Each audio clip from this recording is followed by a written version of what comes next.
गिरबान पर झांक कर देखें, हम अगर देखें कि क्या हमने अपना एक्ट दुरुस्त किया है, अगर हम आज मजबूत होते तो क्या दुनिया की किसी ताकत में इतनी हिम्मत थी कि वो दुनिया के किसी हिस्से में भी और खास तौर पर जो पाकिस्तान से मुल्हका हिस्सा है कश्मीरियों पर कोई जुल्म करती। आज अगर हम दुनिया पर नजर डालें तो अमेरिका से ये खबरें आ रही हैं कि वहां पर माइक्रोसॉफ्ट के जो सीईओ हैं वो एक इंडियन अमेरिकन को लगा दिया गया है। बड़ी बड़ी जो कंपनीज हैं उनके सीईओज इंडियन अमेरिकन लग गए हैं। अगर हम अमेरिका के सियासी मंजरनामे पर देखते हैं तो हमें यह नजर आता है कि वहां पर बहुत बड़े इंपॉर्टेंट ओहदों पर इंडियन अमेरिकन काबिज हो चुके हैं। मिसाल के तौर पर Puneet Talwar assistant secretary of state for political military affairs हैं। निशा बिश्वाल जो हैं वो assistant secretary of state for South Asian affairs हैं। राजीव शाह जो हैं एडमिनिस्ट्रेटर हैं US agency for international development के।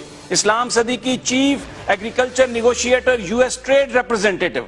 जो अजती राजी हैं वो मेंबर हैं president's commission of White House fellowship. Vikram Singh deputy secretary of defence हैं। Preet Bharara US attorney for southern district of New York है। ये वो डिस्ट्रिक्ट है जिसने फैसल शहजाद को भी सजा दी और जहां पर डॉक्टर आफिया को भी सजा सुनाई गई। जसमीत आहूजा जो प्रोफेशनल स्टाफ मेंबर हैं south Asian policy US house committee on foreign affairs. यही बात खत्म नहीं होती। अगर आगे देखें तो इस वक्त अमेरिका की 2 रियासतों के गवर्नर, लुजियाना के गवर्नर बॉबी जिंदाल हैं, जबकि साउथ कैरोलिना की जो गवर्नर हैं वो निकी हेली हैं। और बॉबी जिंदाल के बारे में यह कहा जाता है कि 2016 में हो सकता है वो रिपब्लिकन पार्टी की जानिब से सदारती उम्मीदवार हों। अंदाजा कीजिए कि अगर अमेरिका में 2016 के इलेक्शन में एक इंडियन अमेरिकन अगर अमेरिका का सदर बन जाता है तो कश्मीर का मामला, खित्ते में पाकिस्तान की सूरत हाल, पाकिस्तान का स्टेटस क्या होगा। बहुत सारे लोग ये सवाल करते हैं कि ये बहुत अहम पोस्टिंग्स हैं, ये बहुत अहम मामलात हैं जिन पर हम शायद उस तरह से नजर नहीं रखे हुए, लेकिन हमारा दुश्मन बहुत चौकस है। बात यहीं पर खत्म नहीं होती। आइए मीडिया की तरफ देखिए तो जो बड़ी बड़ी न्यूज ऑर्गेनाइजेशंस हैं उसमें भी इंडियन अमेरिकन पूरी तरह काबिज हैं। CNN में देखिए आपको फरीद जिक्रिया नजर आते हैं। न्यूयॉर्क टाइम्स में देखें आपको विकास बिजाज नजर आते हैं जो न्यूयॉर्क टाइम्स की एडिटोरियल पॉलिसी को कंट्रोल करते हैं।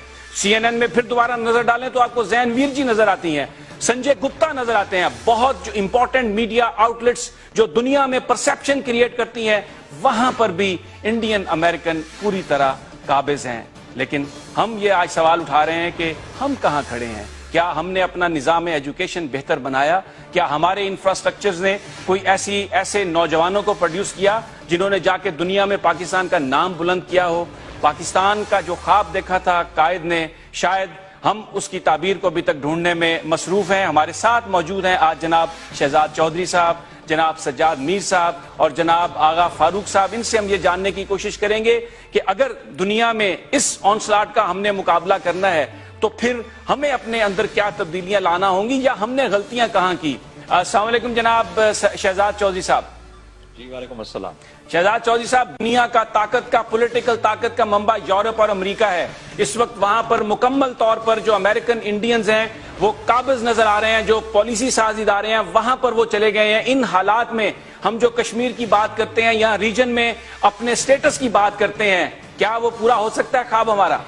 देखिए, जहाँ तक तो पाकिस्तान और भारत के दरमियान में जो सियासी उनके ऑब्जेक्टिव्स हैं उसका तो बड़ी हद तक जो डिपेंडेंस है वो उनकी बायलैटरल कैपेसिटीज़ के ऊपर है। और इसमें कोई शक नहीं कि उस बायलैटरल कैपेसिटी में भी आप देखते हैं कि भारत पाकिस्तान से बहुत आगे जा चुका है और उसके अंदर बहुत बड़ा बुनियादी रोल उनकी तालीम का है, उनकी टेक्नोलॉजी का है। ये 2 एलिमेंट्स ऐसे हैं जो कि पाकिस्तान अपने तौर पे नहीं इनको इस्टेब्लिश कर सका, जबकि भारत ने इनको बहुत अच्छे तरीके से इस्टेब्लिश किया और इस वजह से आपकी इकोनॉमी के अंदर उसका बहुत रोल देखते हैं और एक नॉलेज इकोनॉमी बनती जा रही है। जहाँ तक अमेरिका का आपने इतना जिक्र किया और बिल्कुल मैं समझता हूँ कि बिल्कुल बरहक उसका जिक्र किया। वाकई में जो इंडियंस इस वक्त नेचुरलाइज्ड अमेरिकन हैं, वहीं पैदा हुए वहीं पले बढ़े, उन्होंने अपना जो सबसे पहला मकसद था और उस ईथॉस को लेके गए जो कि इंडियन या साउथ एशियन ईथॉस समझा जाता है, तालीम कि तालीम के ऊपर जोर दिया। अगर पहले जो वालिदैन थे वो लो मिडिल क्लास से अमेरिका के अंदर, तो उन्होंने इंश्योर कराया कि उनके बच्चे तालीम लेके फिर वहीं पर सेटल हो जाएं।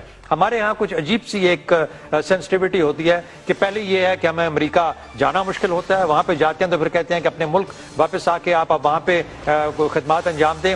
ہم یہ نہیں ریئلائز کرتے کہ دنیا کے اندر جو اس وقت ایک گلوبلائز ولیج بن چکا ہوا ہے, وہاں پہ اگر آپ کی پریزنس ہوگی تو وہاں پہ ان کے پالیسی ساز اداروں میں, وہاں کی میڈیا کے اندر جس نے آپ نے ذکر کیا, اس وقت یاد رکھیں کہ وہاں کی اسٹیٹ ڈپارٹمنٹ کے اندر پریکٹیکلی کہتے ہیں کہ ہر تیسرا چوتھا آدمی ایک انڈین امریکن ہے.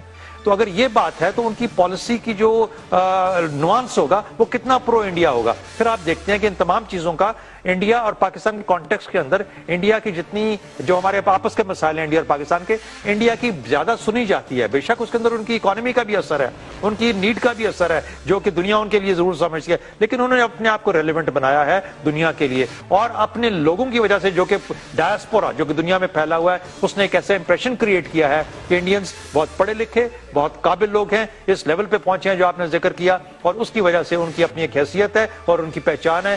بدقسمتی سے پاکستان اس ریلیٹو سینس میں بہت پیچھے لیگ کر گیا ہے. ہمارا پیغام دہشت گردی جاتا ہے, ہمارا پیغام تعلیم نہیں جاتی, ہمارا پیغام صحت کے اندر بہتریاں نہیں جاتی, اور یہ ہمارے معاشرے کا اور ہمارا المیہ. جی, میں سجاد میر صاحب آپ سے میں